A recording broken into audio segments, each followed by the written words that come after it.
our fourth episode of the Archaeological Society of Delaware's Digging Delaware series. Here, I'll be speaking with Delaware archaeologists about their experiences and how they got into archaeology. My name is Curtis McCoy, and I'm the current president of the Archaeological Society of Delaware. Today, I'm speaking with Delaware archaeologist Stephanie Soder. So welcome, Stephanie. Hey, why don't you give us a little background on who you are? Sure. So I'm Steph. I always loved history and archaeology as a kid, but it never really seemed like a viable option for me as a job. They don't really tell you how it could be a potential. So I actually went for my bachelor's in criminal justice, and I worked security for a few years. And I couldn't really find what I was looking for there, so I took a look back at what I loved. And I love archaeology, obviously, but I also love scuba diving. And I had participated in some scientific diving research projects and then thought, if I love diving so much and I love archaeology, why not combine them together? So I actually went to East Carolina University for maritime studies and immediately felt super right doing that. So I graduated with my master's and now I work for the Delaware Shippo office doing project reviews. So Stephanie, what made you want to become an archaeologist?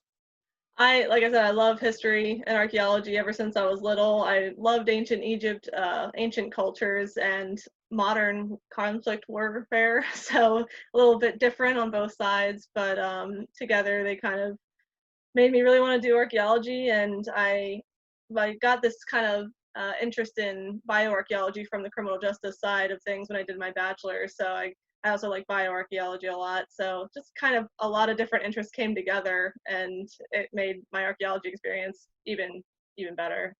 Yeah, that sounds great. Well, in a minute or less, what's some of your current research? Right now with the SHPO office, I mostly do project reviews. So when a project uses federal money or needs approval through a federal agency, they have to consult with us in Section 106. Basically, they need to account for their actions and how they might impact historical and cultural resources. So I assist them, I advise them on how they can make sure that they're protecting Delaware's historical and cultural resources. Well, that sounds like a pretty important job.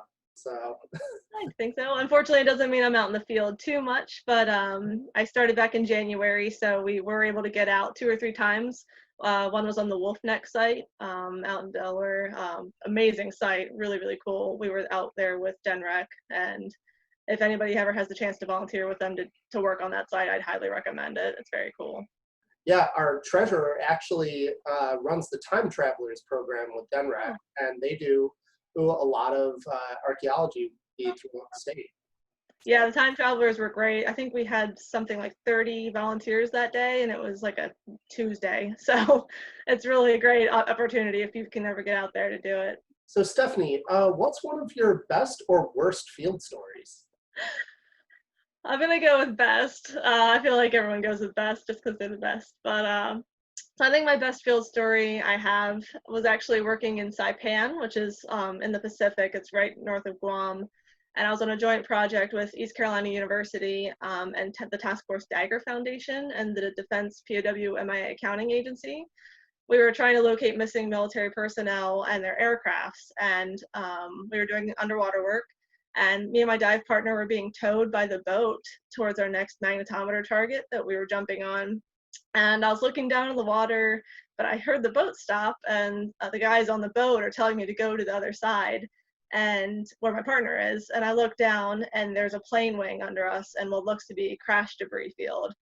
So the next team dropped in and they actually found a machine gun, some 50 caliber shells, and an aircraft wheel.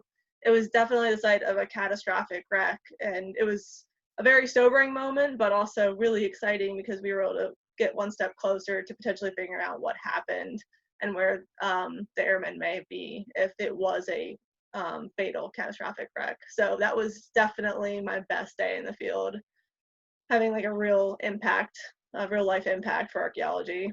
Yeah, that sounds like an amazing moment.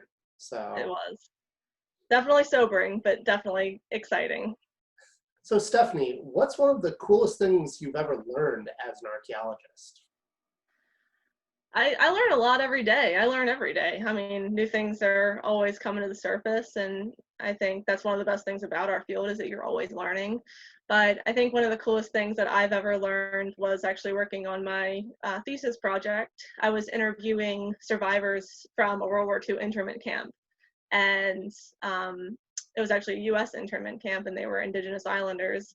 And I was speaking with this woman, and she said that she was born 10 days before the invasion happened, and she didn't really remember it, but that she was named after a soldier who actually helped her family survive. And after talking with her, she had said that she really wanted to learn more about this man and figure out if they still had family and to talk to them. And so once I got home, I actually started doing some digging, and we were able to track down this man and his family. And the grandson or the great grandson actually got in contact with her, and they were able to talk over email and get to know each other. And she was just so happy to be able to tell them like what their grandfather did for her and her family. And it was just really, really amazing to know that you can do that kind of thing. Like you can connect people through archaeology. It was really amazing. Yeah, that sounds like an amazing story and opportunity. I mean that sort of thing doesn't happen very often. No, it doesn't. And I feel like people have this understanding that archaeology is more historic or ancient, but it can be close. There are still living people that are impacted by the archaeology work that's done. So it was awesome. Well, I've got my final question for you, which is, how are you staying sane during quarantine?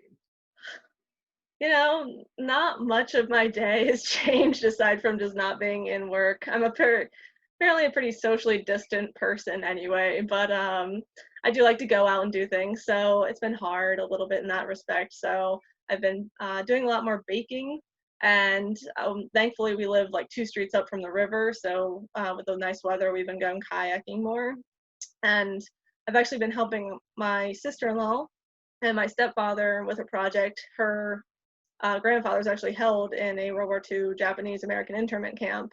So I've been trying to track down if we can see where he was and what he was doing and things like that. So that's been my big project for this.